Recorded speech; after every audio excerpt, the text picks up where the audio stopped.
El maestro se dirigió al monte de los olivos. Por la mañana temprano fue al templo. Todo el pueblo se reunió con él. Se sentó y se puso a enseñar.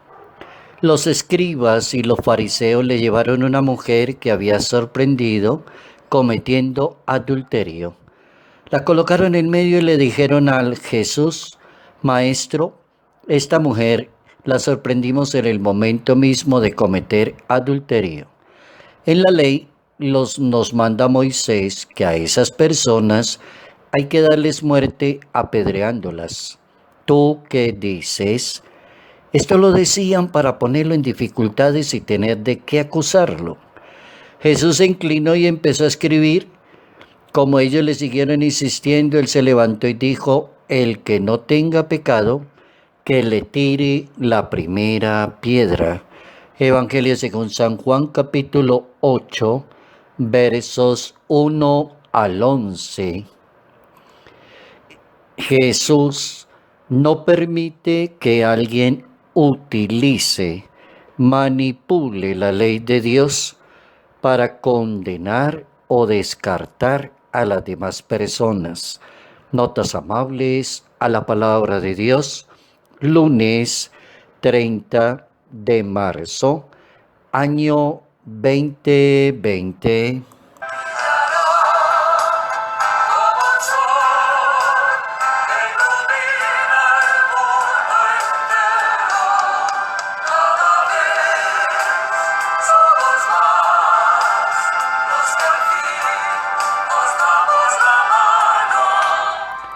El perdón de Dios elimina el pecado identificado y denunciado por la ley. ¿Cómo poder interpretar la ley de Dios que descansa sobre la misericordia y sobre la bondad de Dios? ¿Y cómo interpretar la ley de los seres humanos que está más en la actitud de condenar a las demás personas, descartarlas, desplazarlas, sacarlas de la sociedad? ¿Cómo poder utilizar mejor la misericordia, el perdón, la reconciliación, el volver nuevamente por los caminos del bien y por el camino de la bondad? Mientras en la razón de un ser humano está más la intención de descartar a esa persona. Descartarla porque es divorciada, porque vive en unión libre, descartarla porque cometió tal error en la sociedad, eliminarla. En ningún momento Jesús está desconociendo el pecado y las faltas que cometen las personas. Está invitando a mirar más de fondo la bondad y la misericordia de Dios. Es importante aprenderle a Dios a no medir con la misma vara a los demás. Que no midamos con la misma vara de la justicia, sino que sea medida con la vara de la misericordia infinita de Dios.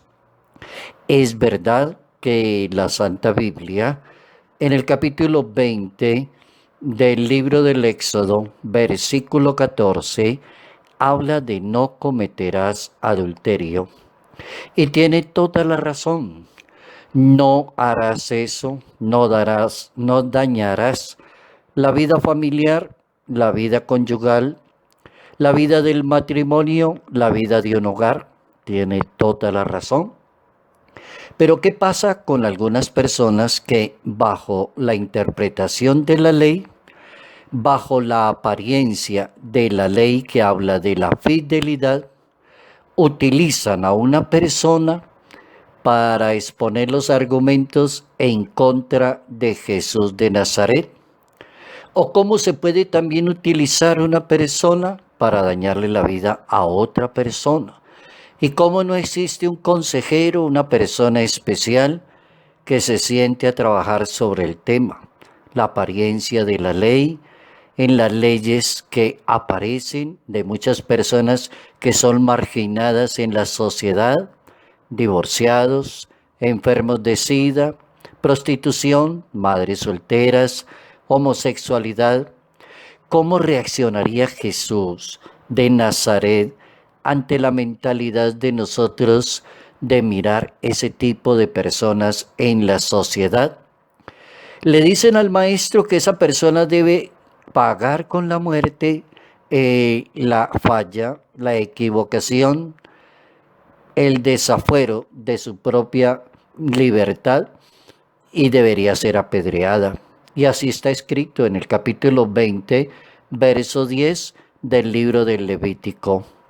El Catecismo de la Iglesia Católica propone en ese numeral 2336 que Jesús vino a restaurar la creación en la pureza de sus orígenes. El Hijo de Dios quiere que los seres humanos aprendamos a vivir con los compromisos que hacemos frente a las demás personas. Por ejemplo, el compromiso de la vida conyugal, de la fidelidad, que la mano del hombre no separe lo que Dios ha unido. Precisamente en el Sermón de la Montaña, ahí hay una interpretación bastante rigurosa del plan de Dios. Habéis oído que se dijo, no cometerás adulterio. Tendrás muy en cuenta eso en tu vida. No fallarás en la fidelidad, en la limpieza de corazón. Y el maestro contesta, yo os digo, toda aquella persona que mira a una mujer deseándola ya cometió adulterio con ella. Capítulo 5 del Evangelio según San Mateo. El hombre no debe separar lo que Dios ha unido. Capítulo 19 del Evangelio según San Mateo, verso 6. La tradición de la Iglesia Católica ha entendido el sexto mandamiento referido a la globalidad de la sexualidad humana. Como hay una vocación a la santidad, a la perfección de vida, a la unidad corporal y espiritualidad que se expresa en cada hombre y en cada mujer. Cómo se le pide a cada persona la integralidad de cada persona. Es el lenguaje mismo del Evangelio. No tolera la doble vida ni el doble lenguaje. No se pueden manejar dos lenguajes. No se pueden justificar, pero está el perdón y la misericordia. Está el arrepentimiento, está el volver por el camino. Y así lo dice el capítulo 5 del Evangelio según San Mateo, verso 37. Aprender el dominio de sí mismo es toda una pedagogía de la libertad que Dios le dio a cada persona. Cada persona debe aprender a controlar sus pasiones, su manera de ser, sus aspectos íntimos, y así lo recomienda el libro del Sirácida, en el capítulo 21, verso 22, la dignidad de cada persona, permanecer fiel a las promesas de ser un bautizado, resistir a las tentaciones, de poner el medio para que no ocurran, el conocimiento de sí, la práctica de un sacrificio adaptada a las situaciones, la obediencia a los mandamientos de la ley de Dios, la práctica de las virtudes, la fidelidad a la oración. San Agustín de Hipona, siglo IV de la historia, decía en sus confesiones, la castidad de cada persona nos recompone, nos devuelve a la unidad que habíamos perdido dispersándonos. Así que es tan importante aprender a ser muy fiel, a comprometerse, a no acabar lo que Dios ha unido, a no dañar la unidad, a no permitir que se acabe un hogar, una familia, porque una persona no puede controlarse sinceramente. La misericordia está por encima, no utilizar la ley para descartar, porque ¿quiénes somos nosotros?